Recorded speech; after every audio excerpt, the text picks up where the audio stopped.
Can you take us back to that moment with your DNA test results? Yes, I was speaking at the largest mixed race conference in the US called Mixed Remixed, and 23andMe was the corporate sponsor. So they gave all of the speakers a free DNA test. I never would have taken one. I didn't have any thoughts about what my heritage might be. My mom's an immigrant to the United States from the Philippines, and I look more like her than my white dad. And while puzzle pieces came together later about how my father and I had so little in common, I took this test and right before the conference, got the envelope, opened it up, and it said, well, I should back up and say I'm a lifelong Catholic. The Philippines is the most Catholic country on the planet. My dad was an Irish, English American Catholic, raised Catholic, went to Catholic school my entire life through college, was a Eucharistic minister, raised my kids Catholic, named after the Blessed Mother.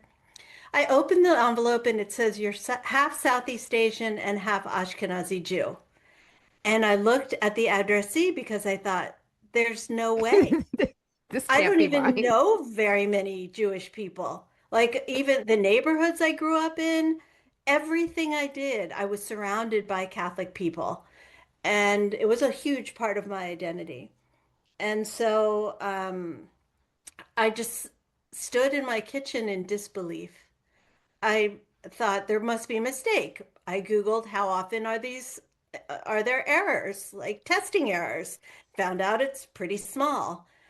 Yeah. My father, who raised me, had been dead for years, so I called his sister and I said, Aunt Mary, I'm going to a diversity conference. Do we have any Jewish ancestry? And she said, No, we don't. I mean, you've seen Cousin Charlie did a genealogy tracing it back to England and Ireland. No, we don't. I was like, okay. So I called my mom, who lives about a half hour from me, and I said, Hey, Mom, are you home today? Can I stop by? And she's like, Yeah, sure. I drive over and I said, Mom, I did one of those DNA tests. And she said, Oh, those aren't very accurate. And I said, Mom, did you forget I'm a lawyer who got a man off of death row based on DNA evidence? And she It's burst into accurate in tears. that case. Yeah, she burst into tears and she said, I don't want to talk about it. And I said, Oh, yes, you will. I went full-blown lawyer on her. I said, Sit down. I get 5 minutes and then we don't have to talk about it anymore. And so I said, What do you remember? She said, I was a 50-50 chance that you were your dad's. I don't want to talk about it.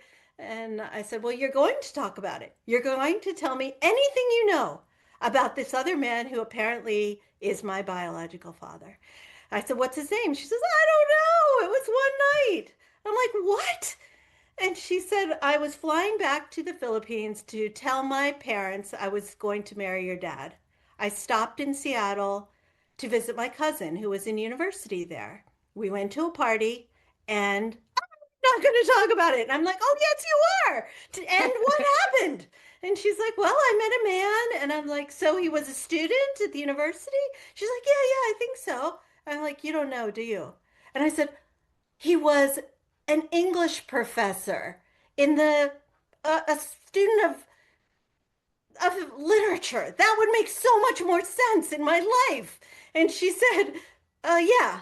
And I said, no, he wasn't. You don't know. And she said, no, I don't know. He was associated with the university. That's all I know. I don't know his name. That's it. And she ran into a room and shut the door.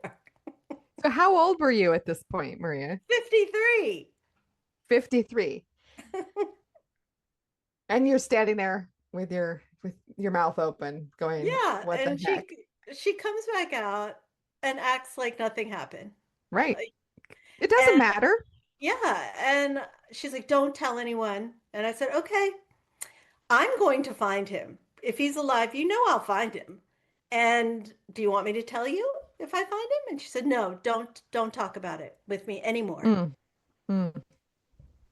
Yeah, so And it what's took me, crazy to me, I mean, I know we're adults when we find this stuff out, but like we need the support of our parents, I please. know. Come No, on, my Mom. my mom is an emotional child. She died last year, but I mean, in the end, she came around to if I was happy, she was happy. So That's good. it was That's good. good. But So yeah. I know you do go on the search, but I want to back up just a little bit because before this you had written a book.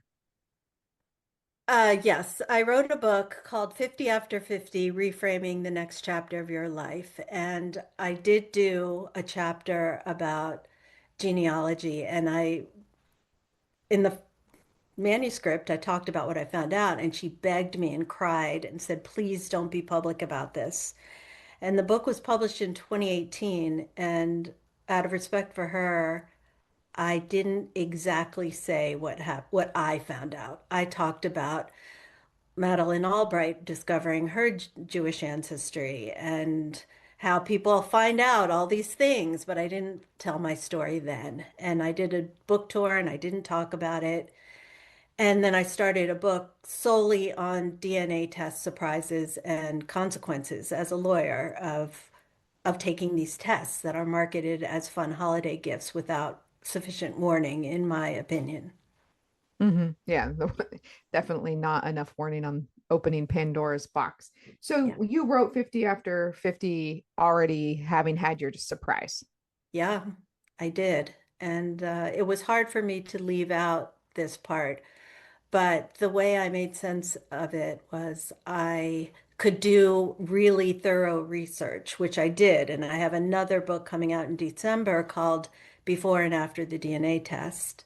And in that book, it's 8 years of research on the legal consequences, which include privacy concerns, immigration, insurance, inheritance law. And you know, because you do a lot of advocacy, how there's a patchwork of laws that affect people like us, NPEs, donor conceived, and adoptees. And it takes grassroots lobbying to get anything changed. There Hmm. is, for instance, a federal law prohibiting discrimination for health insurance, but that doesn't yet cover life insurance or long-term health care insurance. So I did do the health screening through 23andMe, and now that I'm half Ashkenazi Jew, there was a good chance I could have the BRCA gene. Now, if Hmm. I apply for long-term health care insurance or life insurance, usually, an insurance company's questionnaire will say, did you take a DNA test? Did you find out about any genetic predisposition for disease? And if I lie and let that out, then the contract could be nullified or deemed fraudulent. So I advise people in my book, if you think you need life insurance or long-term health care insurance, get it before you take a DNA test. Yeah, there's all these things that people don't think about that are sort of incidental, secondary things when you do take a DNA test. Yeah. And so, I mean, for me, it just means that we have to be out there advocating for legislative change because so many people, I think now it's 1 in 5 Americans have taken an over the counter DNA test. So Yeah. it's not like people's DNA isn't out there Yeah. because It's everybody's third cousin is taking a test. It's So true. we need laws to protect us. Yeah, So we everybody do. listening, write your legislator and ask for these sorts of protections. There's these protections exist in the EU, and I think in Canada too, where privacy is much more protected. And but we're not quite so lucky here in the United States, although Yeah, maybe we're a little distracted with other political things. true. But for instance, these over-the-counter tests are illegal in France and Israel right now. Hmm. And in some countries, there has been legislation introduced to require DNA testing at birth to determine who the real father is, because misattributed parentage involving the father is very common. Like Hmm. some studies estimate 25% of the people Hmm. walking this earth have misattributed parentage, and others say it's lower. One study estimated 30%. Who really knows? But we do know, based on the stories you and I know of individuals, that it's a lot more common than people think. Like I had no reason to really believe because I'm brown and I look like my mom, it was easy to hide. But temperamentally and my characteristics are so much more like my biological father than the dad who raised me. Yeah, I mean, the statistics, I wish somebody would do a study, a blind study where we just sent out, even though I know we're talking about the consequences of taking these tests, sent out blindly tests. So there's not that like, do I not belong? Maybe like subconscious reason why you're taking a DNA test to see what the misattributed rate is. Because I agree with you. I think it's higher than a lot of the studies that we see. From other things. Um, so let's go back to your dad. Okay. Uh, so and we'll come back to this because I have a couple more questions surrounding the DNA testing in your book. But okay, so mom, I'm gonna find dad. What happens next? So I go on 23andMe. I see lots of third and fourth cousins. I reach out to a few of them. Those were dead ends. There was one first cousin that popped up. I messaged her on the website. She didn't respond like for almost a year, but I learned later that her husband was deathly ill and she was a full-time caregiver. But she mentioned it to her brother and her sister-in-law that there's someone on there who said they might be my half sibling or half cousin and first cousin. And so the brother and his wife took up the cause because they had found another relative for the sister-in-law, and they were all excited about this relative who they really liked. So they contacted me. I told them what they knew, and I said, "Did any of your uncles ever live in Seattle?" They were all Los Angeles based and San Diego. And they said, no, no one in our family has ever lived in Seattle. And I said, well, do you mind asking any of the uncles who are still alive? Did they And visit? yeah, and so they asked their lifelong bachelor uncle if he had ever spent time in Seattle. And he's like, oh, yeah, I was a football coach at the university in 1962, the year I was conceived. And I had sent a picture of my mom from that era to this cousin, and he showed it to my biological father, and he's like, "Oh, she's cute. Could have been," because he was kind of a player, which was a little bit annoying to me that he didn't remember her. And he agreed. I had sent them my website, my resume, a lot of information because I wanted them to know I didn't need anything from them. I wanted Right. them to know that I was successful. And I said, I'd just like to meet him once and ask him a few questions, especially about health history. And so they talked to this uncle who was 80 something at the time, 86, if he would take a DNA test. He's like, sure. So I had one sent to him by 23andMe. He did it, but it didn't work. And so I said, oh, to this cousin, could you go over there and supervise the testing?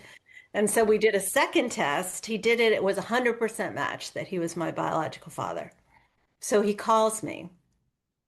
And the first thing he says to me is, I have to ask you a question, and it will determine if we can have a relationship. And I'm sitting there thinking it's going to be something really deep.